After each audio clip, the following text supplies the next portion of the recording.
సంక్రాంతి తర్వాత నుంచి రాజధాని అమరావతి పనులు పరుగులు పెడతాయని మంత్రి నారాయణ అన్నారు.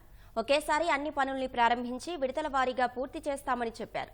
విజయవాడలో నరెట్కో సెంట్రల్ జోన్ డైరీ ఆవిష్కరణలో పాల్గొన్న మంత్రి గత వైసీపీ హయాంలో రాష్ట్రంలో రియల్ ఎస్టేట్ దారుణంగా పడిపోయిందన్నారు.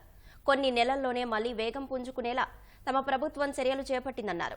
అభివృద్ధిలో రాష్ట్ర ప్రభుత్వానికి సహకరించాలని ఎంపీ శివనాథ్, ఎమ్మెల్యే బొండా ఉమా నరెట్కో ప్రతినిధుల్ని కోరారు. క్లియర్ అయినాయి, క్యాబినెట్లో కూడా క్లియర్ అయినాయి.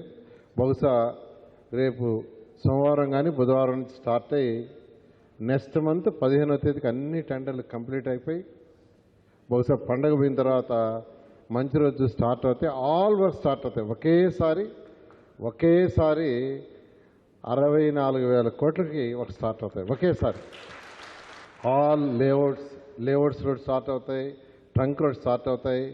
5 టవర్లు 47 అంతస్తులు 40 అంతస్తుల 5 టవర్స్ స్టార్ట్ అవుతాయి. తర్వాత అసెంబ్లీ 250 మీటర్లు ఎత్తుండే అసెంబ్లీ స్టార్ట్ అవుద్ది. హైకోర్టు స్టార్ట్ అవుద్ది. 3,600 అధికార భవనాలు అవి కంప్లీట్ అవుతాయి. ఈ విధంగా అన్నీ ఒకేసారి స్టార్ట్ అవుతాయి. రోడ్లు అయితే ఆల్మోస్ట్ ట్రంక్ రోడ్స్ అన్నీ 1 ఇయర్లో పూర్తవుతాయి. లేఅవుట్ రోడ్స్ 2 ఇయర్స్, అధికార భవనాలు 1.5 ఇయర్, 1 ఇయర్ 1.5 ఇయరే. ఒక్క టవర్స్ మాత్రం ఏదైతే 47 ఫ్లోర్స్ 40 ఫ్లోర్స్ ఉండేవి మాత్రం 3 ఇయర్స్లో కంప్లీట్ అవుతాయి. ఈ విధంగా అమరావతి రాజధాని వెల్ ప్లాన్ చేస్తాం. ఇవన్నీ కూడా చేస్తామని మీ అందరికీ సందర్భంగా తెలియజేస్తూ నేను అందరినీ ఒకటే చెప్పేది, మీ అందరూ సపోర్ట్ ఇవ్వండి. ఖచ్చితంగా ఈ రాష్ట్రంలో మళ్ళా రియల్ ఎస్టేటు రాబోయే 1 ఇయర్లో 6 మంత్స్లో పుంజుకోవాలని, మీరందరూ బాగా డెవలప్ అయ్యి మీరందరూ రియల్ ఎస్టేట్ బిజినెస్ బాగా చేస్తే రాష్ట్రానికి ఆదాయం వస్తుంది. ముఖ్యమంత్రి గారు అదే అంటారు. చంద్రబాబు నాయుడు గారి సమయంలో హైదరాబాద్లో ఎన్ఏసీ పెట్టారు.